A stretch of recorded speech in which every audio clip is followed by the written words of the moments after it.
the chaos of war, heroes are not born from military academies or training camps. Sometimes they emerge from the most unexpected places: a hospital tent, a pair of healing hands, and a secret that could change everything. When Dr. Sarah Chen picked up a rifle for the first time in 15 years, she had no idea that single moment would transform her from a lifesaver into a legend. But some skills, once learned, never truly fade away, and some secrets are too dangerous to stay buried forever. What happens when the woman sworn to heal becomes the most feared weapon on the battlefield? This is the true story of how a civilian doctor's forgotten past collided with a nation's desperate present, creating a legend that would echo through history. The morning sun barely penetrated the thick smoke that hung over the makeshift medical camp like a suffocating blanket. Doctor. Sarah Chen wiped the sweat from her forehead with the back of her gloved hand, leaving a streak of blood across her skin.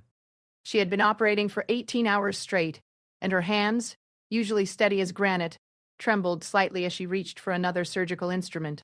The tent around her buzzed with controlled chaos. Nurses moved between beds with practiced efficiency, their faces masks of professional calm that barely concealed the horror they witnessed daily. The sounds of war echoed in the distance, explosions that made the medical equipment rattle, the stutter of machine guns, and occasionally, the whistle of incoming mortars that made everyone pause for a heartbeat before continuing their work. Sarah had volunteered for this mission 6 months ago, leaving her comfortable position at Metropolitan General Hospital in Chicago to join Doctors Without Borders. At 35, she was at the peak of her career. A trauma surgeon whose reputation preceded her wherever she went. Her colleagues thought she was crazy to leave behind her 6-figure salary and prestigious position to work in a war zone. But Sarah had her reasons she never spoke about to anyone. The patient on her table was barely 18. A local boy who had stepped on a landmine while trying to retrieve water for his family. His left leg was mangled beyond repair, but Sarah worked with determination to save what she could. Her hands moved with precision, each cut and suture performed with the skill that had made her one of the most sought-after surgeons in America. Dr. Chen called Maria Santos, the head nurse, her voice cutting through the ambient noise. "We have incoming casualties, multiple gunshot wounds." Sarah nodded without looking up from her patient. This was their reality. An endless stream of broken bodies, each one a story of violence and loss. She finished cleaning the wound and began the complex process of reconstruction, her mind focused entirely on the task at hand. As she worked, memories threatened to surface, memories she had spent years burying, the weight of a different kind of instrument in her hands, the view through a scope, the moment when her fingers squeezed a trigger. She pushed these thoughts away, concentrating on healing instead of the destruction she once knew so well. The tent flap burst open, and 2 medics carried in a stretcher. The wounded soldier was conscious, his eyes wide with pain and fear. Sarah glanced over and felt her heart skip a beat. The man was wearing the uniform of the enemy forces, the same uniform worn by those who had been attacking the village and making their medical work so dangerous. "Maria, prep the second table," Sarah ordered, her voice betraying none of the internal conflict she felt. "But doctor, Maria began. "He's a patient," Sarah cut her off firmly. "That's all that matters here." As the medics transferred the wounded soldier to the operating table, Sarah could see the extent of his injuries. A sniper's bullet had torn through his shoulder, missing major arteries by mere millimeters. The wound was precise, clinical, the work of a professional. She found herself analyzing the trajectory, the angle of entry, details that most doctors would never consider, but that came to her as naturally as breathing. Working on the enemy soldier proved more challenging than treating the local boy, not because of the medical complexity, but because of the emotions it stirred within her. This man might have been responsible for the deaths of civilians, for the fear that gripped the village every night. Yet as she looked at his face, contorted with pain, she saw only another human being in need of help. "Doctor, his blood pressure is dropping," announced James Wright, the anesthesiologist who had joined their team just 2 weeks ago. Sarah's hands moved quickly, identifying internal bleeding and working to control it. The soldier's eyes were fixed on her face, and she could see the confusion there. He had probably expected to die, or at best to be left to suffer. Instead, he was receiving the same level of care they would give to any other patient. Hours passed in the familiar rhythm of surgery. Sarah lost herself in the work, her hands guided by years of training and experience. She repaired damaged tissue, removed bullet fragments, and carefully reconstructed what the violence had torn apart. It was methodical, precise work that required complete focus. As she worked, other medical staff moved around the tent, treating the continuing stream of casualties. A young girl with shrapnel wounds, an elderly man suffering from severe dehydration, a mother holding her infant who had developed a high fever. Each case demanded attention, and Sarah found herself moving from one patient to another, her surgical skills pushed to their absolute limit. The enemy soldier recovered consciousness as Sarah was finishing his surgery. His eyes opened slowly, focusing on her face with a mixture of confusion and suspicion. He spoke in his native language, words that Sarah didn't understand, but whose tone was unmistakably questioning. "You're going to be fine," she said softly, knowing he probably couldn't understand her English but hoping her tone would convey reassurance. "The surgery was successful. You'll need time to heal, but you'll recover full use of your arm." Maria approached with fresh bandages, her expression still showing disapproval at treating an enemy combatant. Sarah understood her feelings. They all had seen too much suffering caused by both sides of this conflict. But as a doctor, Sarah had learned long ago that politics stopped at the operating table. The afternoon brought no respite from the stream of casualties. A mortar attack on the village market had created multiple injuries, and the medical team worked frantically to save as many lives as possible. Sarah moved between patients with practiced efficiency, making split-second decisions about triage and treatment priorities. It was during this chaos that she first noticed something was wrong. One of the local volunteers, a teenager named David who helped translate and carry supplies, was missing. Maria mentioned that he had gone to retrieve medical supplies from their secondary storage site, located in a building on the edge of the village. "When did he leave?" Sarah asked, glancing at her watch. 3 hours ago. "It should have been a 30-minute trip at most," Maria replied, concern evident in her voice. Sarah felt a familiar chill run down her spine, an instinct she hadn't experienced in years but had never forgotten. Something was wrong. The building where they stored backup supplies was in a relatively safe area, protected by local security forces and far from the active combat zones. She made a decision that surprised even herself. "I'm going to look for him." "Doctor, you can't leave the medical station. We need you here," Maria protested. "You can handle things for an hour. James can take over any surgical emergencies until I get back," Sarah replied, already removing her surgical gown. Against the protests of her staff, Sarah gathered her medical bag and headed toward the edge of the camp. She hadn't been outside the medical compound since arriving in the country, but she felt an urgent need to find David. The boy had become like a younger brother to the medical team, his enthusiasm and kindness a bright spot in their difficult work. The walk to the storage building took her through parts of the village she had never seen before. The destruction was more extensive than she had imagined from within the confines of the medical tent.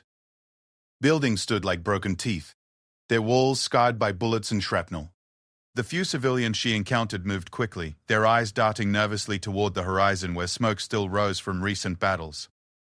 As she approached the storage building, Sarah's instincts began screaming warnings. The area was too quiet, too still. The local security guards who were supposed to be protecting the site were nowhere to be seen.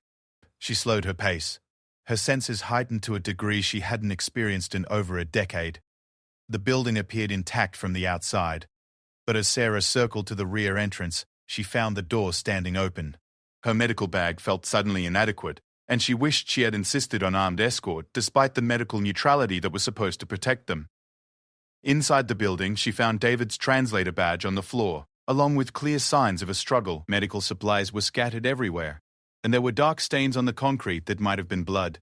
Sarah's heart raced as she realized that the young man who had been helping them save lives had probably been taken by enemy forces. Standing in that destroyed storage room, holding David's badge in her trembling hands, Sarah felt something awaken inside her that she had spent 15 years trying to suppress. The protective instincts of a doctor merged with older, deadlier skills she had thought were buried forever. She had come to this war-torn country to heal, to save lives and make amends for a past she couldn't change. But as she looked at the evidence of David's capture, Sarah realized that sometimes healing required a different kind of intervention. The sun was setting as she made her way back to the medical camp, her mind already working on plans that had nothing to do with surgery or patient care. For the first time in 15 years, Dr. Fischut, Sarah Chen was thinking like the person she used to be, someone who had been very, very good at finding people who didn't want to be found. That night, as she worked through another series of emergency surgeries, Sarah's hands remained steady and sure. But behind her professional facade, something fundamental had changed. The civilian doctor was still there, still committed to saving lives. But something else had awakened as well. Something that the enemy forces in this conflict were about to discover existed. Sarah Chen stood outside the medical tent as dawn broke over the horizon, painting the sky in shades of orange and pink that seemed obscene against the backdrop of destruction. She hadn't slept in 36 hours, but her mind was clearer than it had been in years. The decision she was about to make would change everything, but she could no longer ignore what she knew she had to do. David had been missing for 24 hours. The local military commander, Captain Rodriguez, had assured her that they were doing everything possible to locate the missing volunteer. But Sarah could see in his eyes that he held little hope. In this conflict, captured civilians rarely survived more than a few days, especially those associated with international aid organizations. Sarah had spent the night treating a steady stream of casualties while her mind worked through possibilities and plans. Her medical training allowed her to compartmentalize, to focus completely on saving the lives in front of her, while a separate part of her consciousness analyzed terrain, calculated distances, and remembered skills she hadn't used in over a decade. The wounded enemy soldier she had operated on the previous day was awake and alert, his eyes following her movements around the tent. When she approached his bed to check his dressings, he spoke to her in halting English. "You are doctor who saved me," he said, his accent thick but his words understandable. Sarah nodded, focusing on examining his surgical site. The wound was healing well, with no signs of infection. Her work had been thorough and professional. "Why?" he asked, the single word carrying layers of meaning. Sarah paused in her examination. It was a question she had asked herself many times over the years.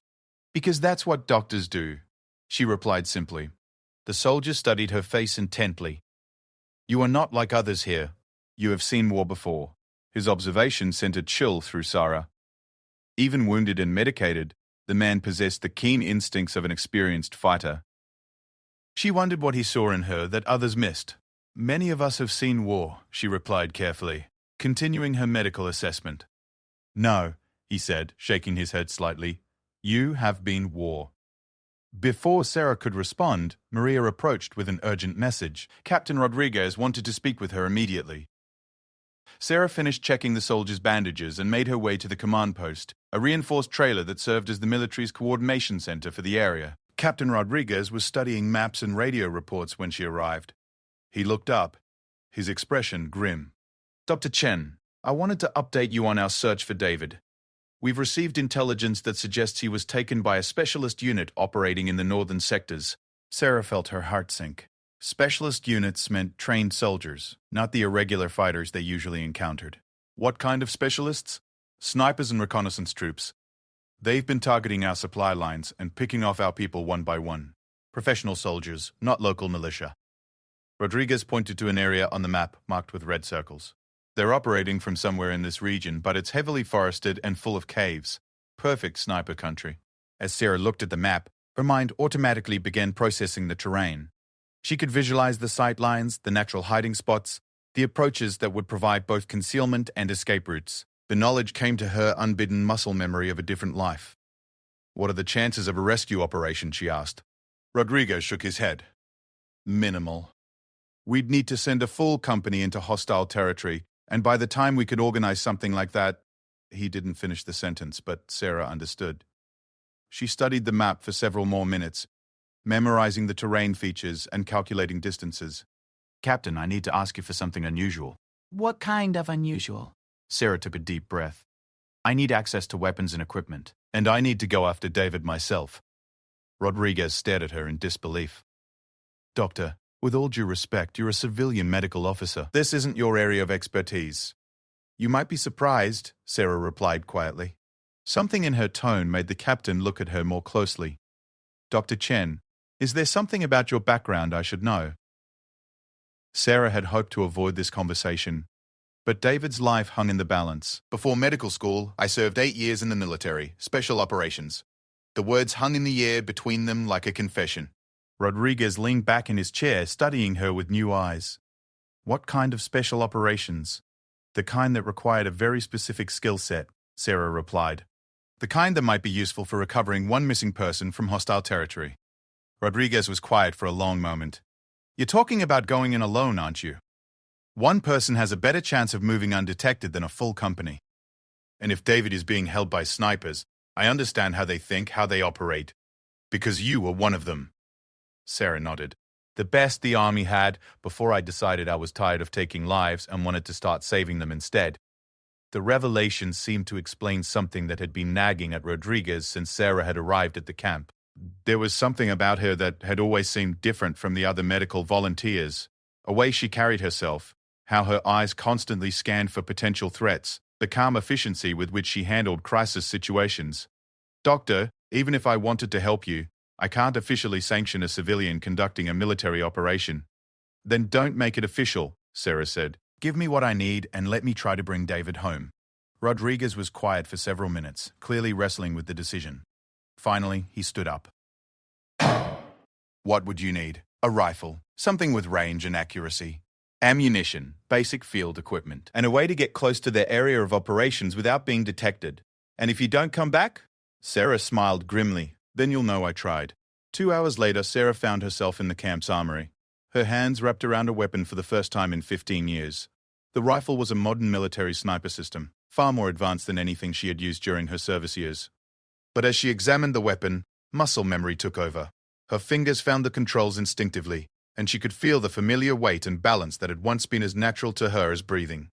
Sergeant Martinez, the camp's weapons specialist, watched with obvious surprise as Sarah Fields stripped and reassembled the rifle with practiced efficiency. "Ma'am, you sure you remember how to use one of these?" he asked. "Like riding a bicycle," Sarah replied, though she wasn't entirely certain that was true. The afternoon was spent in preparation and planning. Sarah studied satellite images of the target area, identifying potential hiding spots and planning multiple approach routes. She requisitioned field rations, water purification tablets, and basic camping equipment that would allow her to remain in the field for several days if necessary. As evening approached, Sarah made one final round through the medical tent, checking on her patients and briefing James on the cases that would require continued attention. The wounded enemy soldier watched her with interest as she prepared to leave. "You go to fight," he said when she paused at his bedside. Sarah didn't deny it. "Someone needs our help." The soldier was quiet for a moment. Then he spoke in English more fluent than he had used before. "The men who took your friend, they are led by someone called Ghost. He is very dangerous, very skilled. Many of my people fear him." "Why are you telling me this?" "Because you saved my life when you could have let me die. This Ghost, he would not have shown such mercy." Sarah absorbed this information. Having intelligence about her adversary's leader could prove valuable. "What else can you tell me about him?" "He never misses. And he never leaves witnesses." The words sent a chill down Sarah's spine, but also awakened something predatory in her nature. She had faced skilled opponents before, and she was still here while many of them were not. As darkness fell, Sarah made her way to the edge of the camp, where Captain Rodriguez waited with a military vehicle and driver. The jeep would take her as close to the target area as safely possible, after which she would continue on foot. "Doctor," Rodriguez said as she prepared to leave, "I want you to know that if this goes wrong officially, you were never here." "Understood. And personally, I hope you bring that boy home." Sarah nodded, checking her equipment one final time. The rifle was secured in a custom case. Her field pack contained enough supplies for 3 days, and she carried basic medical equipment in case David was injured when she found him. The ride to the drop-off point passed in tense silence. Sarah used the time to center herself, to shift from the mindset of a healer to that of a hunter. It was a mental transition she had hoped never to make again, but David's life depended on her ability to become someone she had spent years trying to forget. As the jeep stopped at a darkened crossroads 10 miles from the suspected enemy position, Sarah shouldered her pack and checked her weapon one final time. The driver wished her luck in Spanish, and she disappeared into the darkness like a ghost herself. For the first time in 15 years, Dr. Sarah Chen was going hunting. The forest closed around her like a familiar embrace as she moved through the darkness with practiced silence. Her medical training had taught her to save lives, but her earlier education had been about taking them with precision and efficiency. Tonight, she would discover which set of skills had remained stronger during her years away from the battlefield. Somewhere ahead in the darkness, David was waiting for rescue. And between them stood an enemy sniper known as Ghost, a man whose reputation was built on never missing his targets and never leaving survivors. Sarah adjusted her rifle and moved deeper into the forest. By dawn, one of them would be proven wrong about their reputation.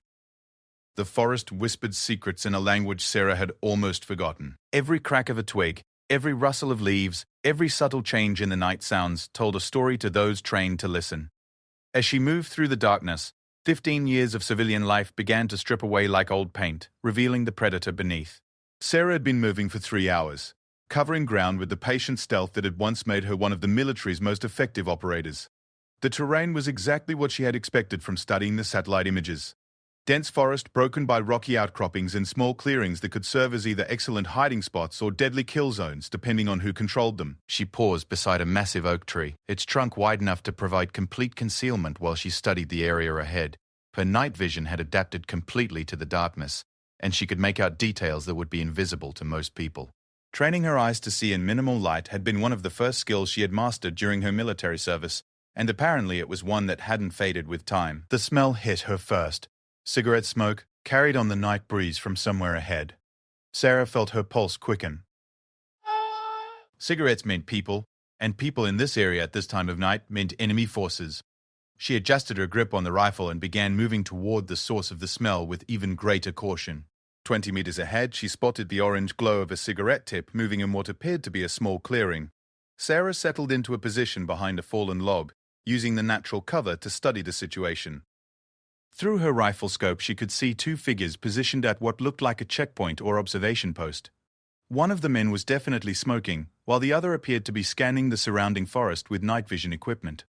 They were positioned to watch the main approach to whatever lay deeper in the forest, but they had made a critical error in their positioning. They could be flanked from the north by someone willing to make a longer approach through rougher terrain. Sarah spent 20 minutes observing the guards, learning their patterns and identifying their equipment. Both carried automatic rifles and appeared to be well-trained soldiers rather than local militia.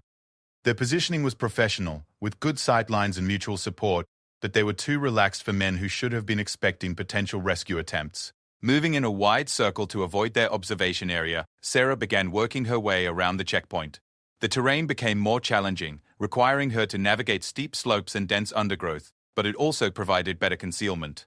Her movement was slow but virtually silent, each step planned and executed with the precision of someone whose life had once depended on such skills. As she moved, Sarah found herself falling back into mental patterns she hadn't accessed in years. She was no longer Dr. Sarah Chen, the trauma surgeon who saved lives and mended bodies. She was Sergeant Sarah Chen, call sign, Angel of Death, who had once been considered one of the most dangerous snipers in the US. Military. The transformation was both disturbing and necessary. David's rescue would require skills that had nothing to do with medical training and everything to do with the violent expertise she had spent 15 years trying to suppress. After nearly an hour of careful movement, Sarah had positioned herself roughly 500 meters beyond the checkpoint, on what she guessed was the path to the enemy's main position. She found a defensive position among a cluster of large rocks and settled in to wait and observe. Dawn was still several hours away when she heard them coming. Footsteps moving with military precision, the quiet sounds of equipment being adjusted, the barely audible whispers of professional soldiers moving in formation. Sarah pressed herself deeper into her concealment and watched as a patrol of 4 men moved past her position. One of them was speaking into a radio in a language she didn't understand, but the tone was clearly that of a routine report.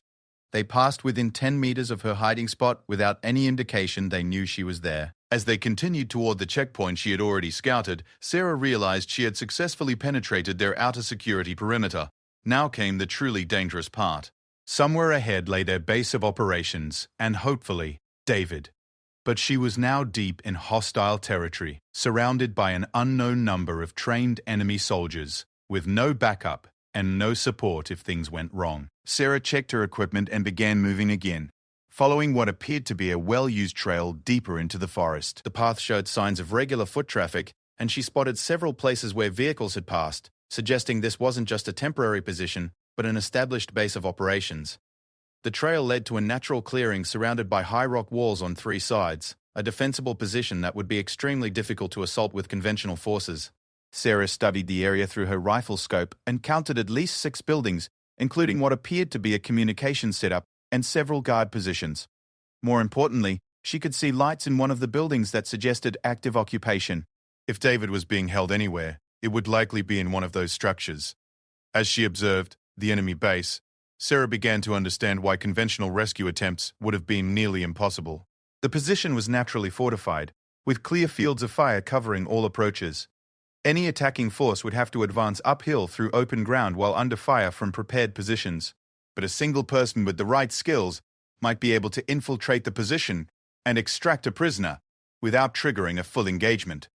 Sarah spent another hour studying the base, identifying guard rotations, noting the location of weapons emplacements, and looking for weaknesses in their security. The guards were professional and alert, but they were clearly set up to defend against a conventional assault rather than a single infiltrator. The weak point she finally identified was a drainage ditch that ran along the eastern edge of the clearing. It appeared to have been carved by seasonal runoff and would provide concealed access to within 50 meters of the main buildings. The approach would be difficult and dangerous, requiring her to crawl nearly 200 meters through muddy terrain, while staying below the sight line of multiple guard positions. As she prepared to begin the infiltration, Sarah heard something that made her blood run cold. From one of the buildings came the unmistakable sound of someone screaming. The scream was cut short, replaced by voices speaking in the local language. But the brief cry of pain had been unmistakably that of a young person, possibly David. Sarah felt a surge of anger that surprised her with its intensity. The clinical detachment she had been maintaining suddenly gave way to something much more personal and dangerous. David wasn't just a mission objective anymore. He was a young man being tortured by professionals who knew exactly how to maximize pain and fear. The transformation that had been building all night suddenly completed itself. Dr. Sarah Chen, the healer, stepped aside completely. In her place stood someone much deadlier, someone who had once been very good at making bad people disappear permanently. Sarah began her approach down the drainage ditch, moving with snake-like stealth through the mud and debris. Every few meters she would pause to listen and observe, making sure her movement hadn't been detected. The process was painfully slow, but speed would mean certain death if she was spotted in such an exposed position. Halfway to her objective, she encountered her first real obstacle.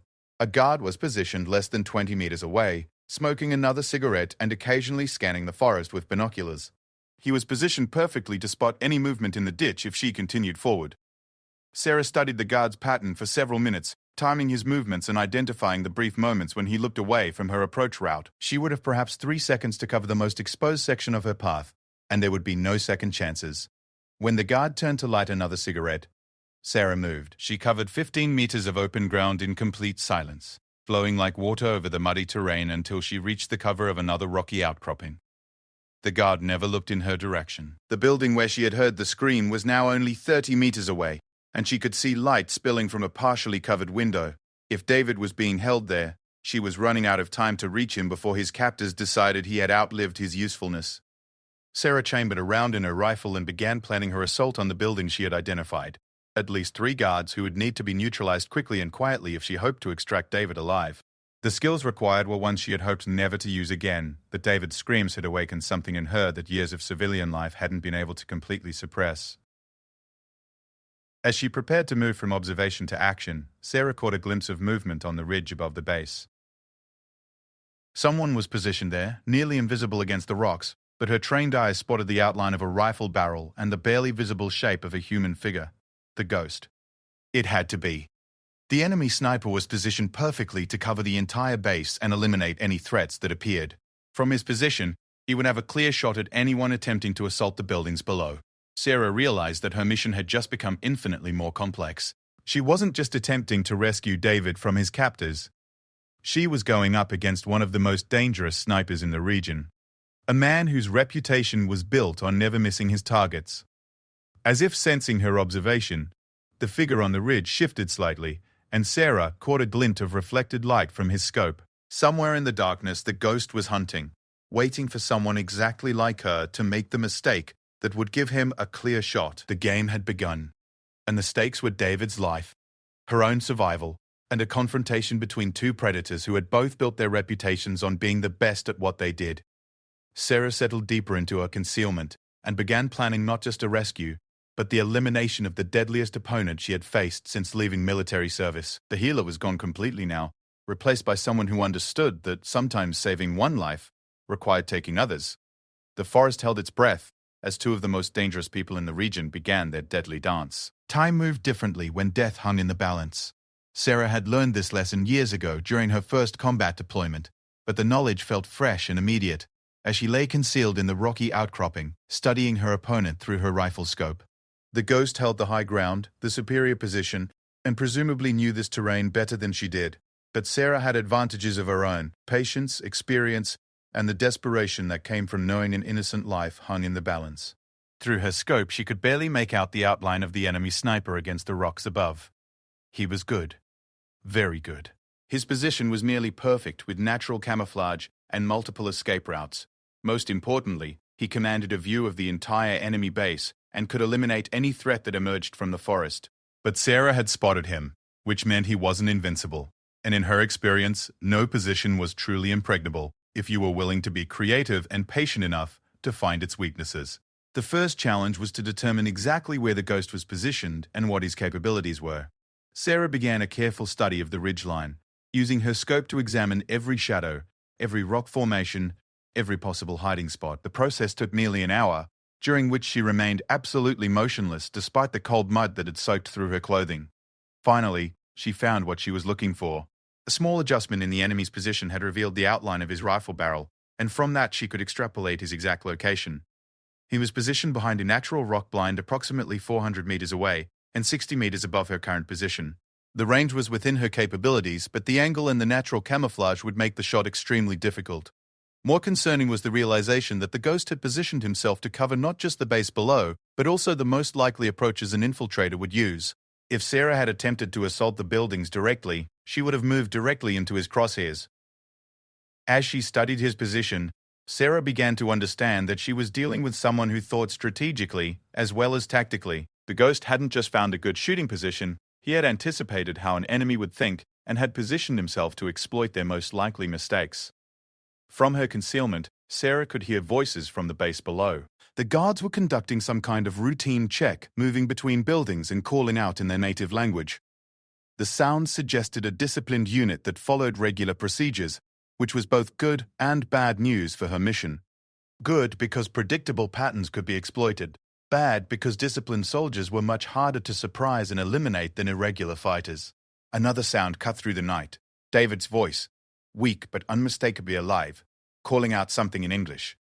Sarah's heart jumped as she realized the young man was still conscious and apparently trying to communicate with his captors. The sound came from the building she had identified earlier, confirming her target location. But David's voice had also revealed something else. The ghost shifted position slightly at the sound, adjusting his scope toward the building where David was being held. The enemy sniper was using the prisoner as bait, waiting for someone to attempt a rescue so he could eliminate the threat. Sarah realized she was looking at a carefully planned trap. David's capture hadn't been random. It had been designed to draw out exactly the kind of response she was providing. The enemy had anticipated that someone would eventually attempt to rescue the young volunteer, and they had prepared accordingly. The knowledge that she was walking into a trap didn't change her mission, but it did alter her tactics. Instead of trying to avoid the trap, she would spring it on her own terms. Sarah began planning a strategy that would require every skill she had developed during her military service. She would need to eliminate the ghost, neutralize the guards at the base, and extract David, all while operating alone in hostile territory with no backup or support. The first step was to change the dynamic of her confrontation with the enemy sniper.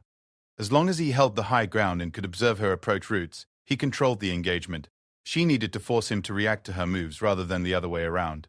Moving with extreme care, Sarah began to work her way around the perimeter of the base, staying well outside the ghost's field of observation, but gradually positioning herself for what she hoped would be an unexpected angle of attack. The movement took over 2 hours, requiring her to navigate steep terrain and dense undergrowth while maintaining complete silence. Her new position was far from ideal. The range was nearly 600 meters, and she would be shooting uphill through irregular terrain, but it offered something more valuable than a perfect shooting position. It was an angle the ghost wouldn't expect and couldn't observe from his current location. As dawn began to break over the eastern horizon, Sarah prepared for what she knew would be the most challenging shot of her life. She wasn't just trying to hit a human target at extreme range, she was trying to eliminate one of the most skilled and dangerous opponents she had ever faced. Sarah settled into her final shooting position, a small depression between two large boulders that provided both concealment and a stable rest for her rifle.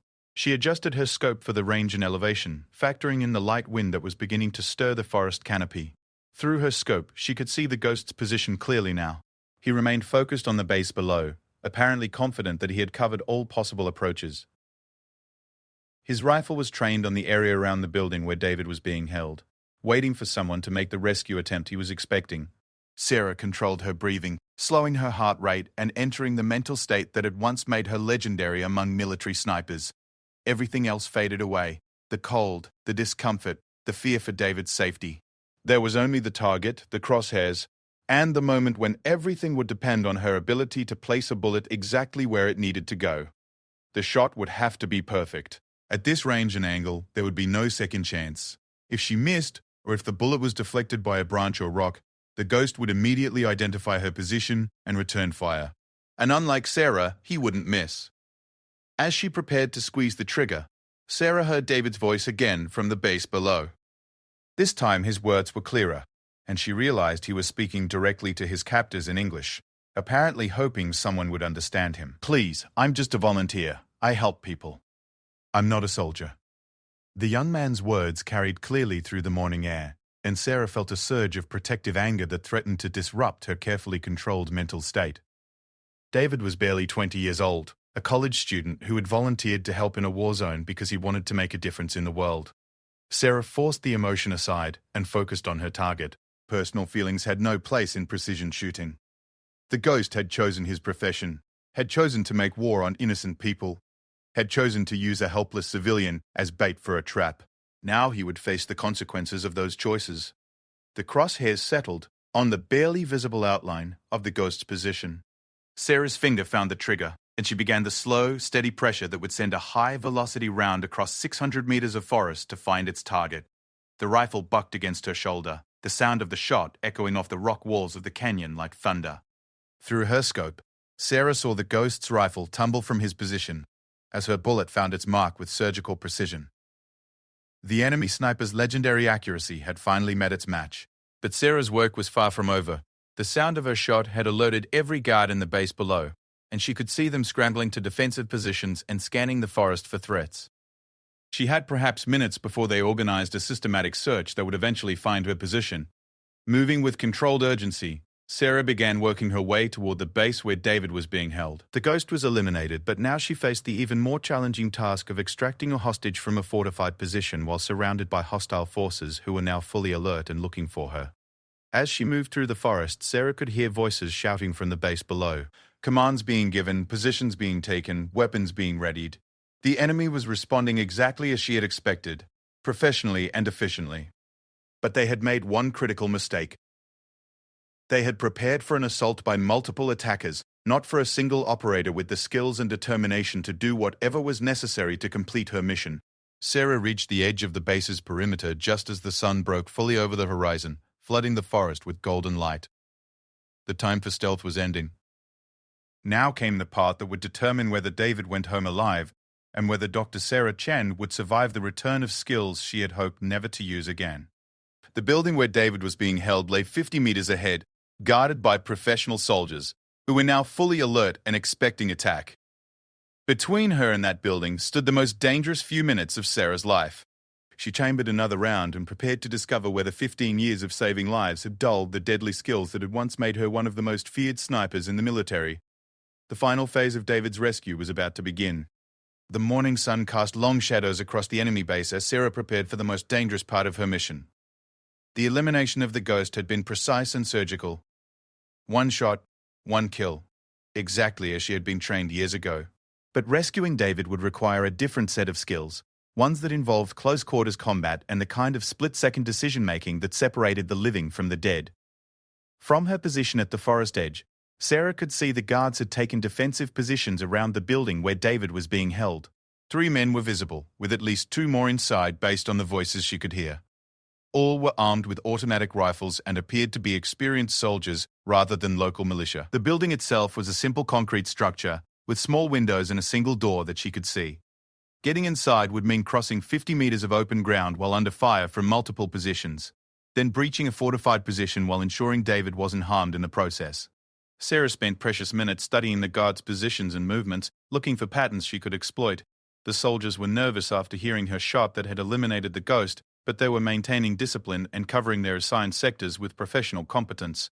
The weakness she finally identified wasn't in their positioning. It was in their expectations. The guards were prepared for an assault by multiple attackers, probably approaching from the forest with automatic weapons and explosives. They weren't expecting a single operator to engage them at long range with precision fire. Sarah settled into a shooting position that gave her clear sight lines to 2 of the exterior guard positions.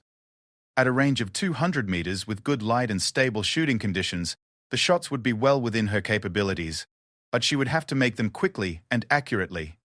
Any delay would allow the remaining guards to take cover and organize a coordinated defense. Her first target was a guard positioned behind sandbags near the building's main entrance. He was armed with what appeared to be a squad automatic weapon and had a clear field of fire covering the most direct approach to the building. Eliminating him would be essential to any rescue attempt. Sarah adjusted her scope, controlled her breathing, and placed the crosshairs on the center of the guard's torso. At this range, a center mass shot would be instantly fatal and would prevent him from returning fire or raising an alarm. The rifle bucked against her shoulder, and through her scope she saw the guard collapse behind his position. Before the other guards could react to the sound of the shot, Sarah had already shifted to her second target, a soldier positioned at the building's corner, who was scanning the forest with binoculars. The second shot followed less than 3 seconds after the first. The guard with the binoculars dropped without having time to identify Sarah's position or alert his companions. The remaining visible guard dove for cover behind a concrete barrier, shouting warnings to his companions inside the building. Sarah could hear voices responding from inside, and she knew she had perhaps 30 seconds before they organized a coordinated response to her attack. Moving with controlled urgency, Sarah left her shooting position and began sprinting toward the building. 50 meters of open ground had to be covered quickly before the remaining guards could establish overlapping fields of fire that would make approach impossible. She had covered half the distance when muzzle flashes erupted from the building's windows. Automatic weapons fire swept the area where she had been moments before, but Sarah was already moving laterally, using natural cover and speed to avoid the incoming rounds. 20 meters from the building, Sarah dove behind a pile of construction materials just as concrete chips exploded from the wall behind her. The remaining guards had identified her general location and were laying down suppressive fire to keep her pinned while they maneuvered for better positions. From her cover, Sarah could hear David's voice inside the building, calling out something that sounded like a warning or plea. The young man was still alive and apparently conscious, but she could hear fear in his voice that suggested his captors might decide he was more liability than asset if the rescue attempt continued. Sarah made a decision that went against every tactical principle she had learned during her military service. Instead of continuing the firefight from a distance, she would close with the enemy and end the engagement quickly and decisively. Rising from her concealment, Sarah sprinted the final 20 meters to the building's wall, using the structure itself for cover while she moved to the entrance. Automatic weapons fire followed her progress, but the guards inside couldn't get clear shots without exposing themselves to return fire. At the building's entrance, Sarah paused to listen and assess the situation inside. She could hear at least 3 voices speaking in urgent tones, and she could distinguish David's location based on his periodic responses to his captor's questions. The door was reinforced metal, designed to keep people out rather than in. Sarah knew that attempting to breach it directly would take too long and would give the guards time to organize their defense or harm David. She needed a different approach. Moving along the building's wall, Sarah found what she was looking for. A window that had been partially blocked with plywood but still offered potential access. The opening was small and would require her to squeeze through while potentially under fire, but it would also put her inside the building where her close-quarters combat skills would be most effective. Sarah prepared for what she knew would be the most dangerous few seconds of the entire mission.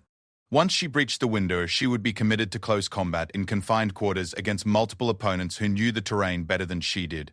But David's life hung in the balance, and Sarah had come too far to hesitate now. She removed a small explosive charge from her equipment pack, a breaching charge designed for exactly this type of situation. The explosion would be small but focused, designed to create an opening rather than cause widespread destruction. Sarah placed the charge against the plywood barrier, activated the timer, and moved to a position where she could enter the building immediately after detonation. She had perhaps 10 seconds to prepare for what would come next. The explosion was smaller than she had expected, but it achieved its purpose. The plywood barrier disintegrated, leaving an opening just large enough for a person to crawl through. Sarah went through the opening without hesitation, rolling into the building's interior with her rifle ready. The scene inside was exactly what she had anticipated. 3 guards positioned around a single room, with David tied to a chair in the center. The young man appeared to have been beaten, but was conscious and alert. His eyes widened when he saw Sarah enter, and she could see hope replacing despair in his expression. The guards reacted quickly to her entrance, but Sarah had the advantage of initiative and superior positioning. Her first shot eliminated the guard nearest to David, ensuring the hostage wouldn't be harmed in the crossfire. The second guard managed to get off a burst from his automatic rifle before Sarah's bullet found him, but his shots went wide in his haste to engage the unexpected threat. The third guard attempted to use David as a human shield, moving behind the chair where the young man was tied. It was the mistake Sarah had been waiting for. At close range, with a clear understanding of anatomy and precise shot placement, she could neutralize the threat without endangering the hostage. Her final shot was the most difficult of the engagement, a precision shot that eliminated the guard while leaving David completely unharmed. The bullet found its target with surgical accuracy, and the last of David's captors collapsed to the floor. The building fell silent except for David's heavy breathing and the sound of Sarah's footsteps as she moved to free him from his restraints. The young man was shaking, whether from fear, relief, or shock she couldn't determine. But he was alive and appeared to be free of serious injury. "Dr. Chen?" David's voice was weak but filled with disbelief. What are you? Questions later, Sarah said as she cut through his restraints with a field knife. "Right now we need to get out of here before reinforcements arrive." As she helped David to his feet, Sarah could hear vehicles in the distance, the sound of engines growing louder as they approached the base. The gunfire and explosions had undoubtedly attracted attention, and soon this area would be swarming with enemy forces. David was weak but mobile, and Sarah supported him as they moved toward the building's entrance. Her mind was already working on extraction routes and escape plans, calculating distances and timing their departure to avoid the approaching vehicles. They had made it to the forest edge when the first enemy vehicles arrived at the base. Sarah and David were concealed among the trees, watching as soldiers deployed from trucks and began securing the area. The new arrivals quickly discovered the bodies of their fallen comrades and began organizing search teams to pursue whoever was responsible. "Dr. Chen," David whispered as they moved deeper into the forest, "I don't understand what happened back there. You're a doctor, but you moved like a soldier. You shot those men like someone who used to be very good at it." Sarah finished for him, and who hoped she would never have to be good at it again. The walk back to friendly territory took 6 hours, with Sarah constantly checking their back trail and altering their route to avoid the search teams she could hear moving through the forest behind them. David asked no more questions, seeming to understand that explanations would have to wait until they were safe.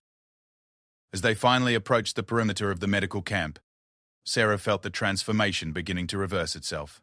The deadly skills that had emerged during the night began to recede, replaced by the familiar instincts of a healer. But she knew that something fundamental had changed. The compartmentalization that had allowed her to separate her past from her present had been shattered. Captain Rodriguez met them at the camp's entrance, his expression a mixture of relief and amazement. "Dr. Chen, when we heard the explosions and gunfire, we feared the worst. David needed medical attention and extraction," Sarah replied simply. "I provided both." As the camp's medical staff took over David's care, checking him for injuries and signs of trauma, Sarah found herself the subject of intense curiosity from everyone who had witnessed their return. Word of the rescue had spread quickly, along with speculation about how a civilian doctor had successfully conducted a military operation that trained soldiers had considered impossible. The wounded enemy soldier Sarah had operated on days earlier was among those watching as she returned to her duties in the medical tent. When she passed his bed while checking on other patients, he spoke to her in careful English. "The ghost is dead," he said. It wasn't a question. Sarah paused in her examination of another patient. "How did you know?" "Because you are here and he is not. And because I told you he never misses and never leaves witnesses." The soldier studied her face with new understanding. "But you are not like other doctors. You are like him, but different." "How am I different?" "He killed because he enjoyed it. You kill because you must. That is why you won and he did not." Sarah absorbed his words as she continued her medical rounds. The observation was more perceptive than she was comfortable with, but also accurate in ways that would take her years to fully understand. Over the following weeks, as word of the rescue spread beyond the immediate area, Sarah found herself becoming something she had never intended to be: a legend. Stories of the civilian doctor who had single-handedly eliminated an entire enemy position and rescued a hostage grew with each telling. Military personnel from other units began visiting the medical camp, hoping to meet the woman who had accomplished what they considered impossible. Intelligence officers arrived to debrief her about the enemy positions and capabilities she had observed. And inevitably, requests began arriving for her to conduct similar operations in other areas. Sarah declined all such requests. She had returned to being a doctor, and despite the skills she had demonstrated, she was determined to remain focused on healing rather than harming. but the knowledge that she was capable of both would never again be forgotten by those around her. David recovered fully from his ordeal and eventually returned to his studies in the United States. Before leaving, he asked Sarah the question that had been troubling him since their rescue. "Doctor Chen, who were you before you became a doctor?" Sarah was quiet for a long moment before answering. "Someone who was very good at solving problems that couldn't be solved any other way. Someone who decided that saving lives was more important than taking them. And now? Now I'm someone who knows that sometimes the best way to save a life is to be willing to take others. I'm not proud of that knowledge, but I'm grateful for it when it matters." The war eventually ended, though not through any action Sarah took beyond continuing to provide medical care to whoever needed it. She returned to civilian practice in the United States, where she established a trauma surgery program that became renowned for its excellence. But those who had served with her in that distant conflict never forgot what they had witnessed. The story of Dr. Sarah Chen became legend in military circles, a reminder that heroes can emerge from unexpected places, that the skills of war and peace are not always incompatible, and that sometimes the greatest courage comes from those who have the power to destroy but choose instead to heal. Sarah never spoke publicly about the events that had transformed her from a volunteer doctor into a legend. But in quiet moments, when faced with impossible medical cases or seemingly hopeless situations, she would remember the night when she had proved that sometimes the best way to save one life is to be willing to risk everything, including the person you had worked so hard to become. The battle raged on, but Dr. Sarah Chen had found her place in it, not as a warrior, but as someone who understood that the greatest victories are often won not through superior firepower, but through the courage to act when action seems impossible, and the wisdom to know when healing requires a different kind of intervention. Her legend lived on, a reminder that heroes come in all forms, and that sometimes the most dangerous person on a battlefield is the one who has sworn an oath to do no harm.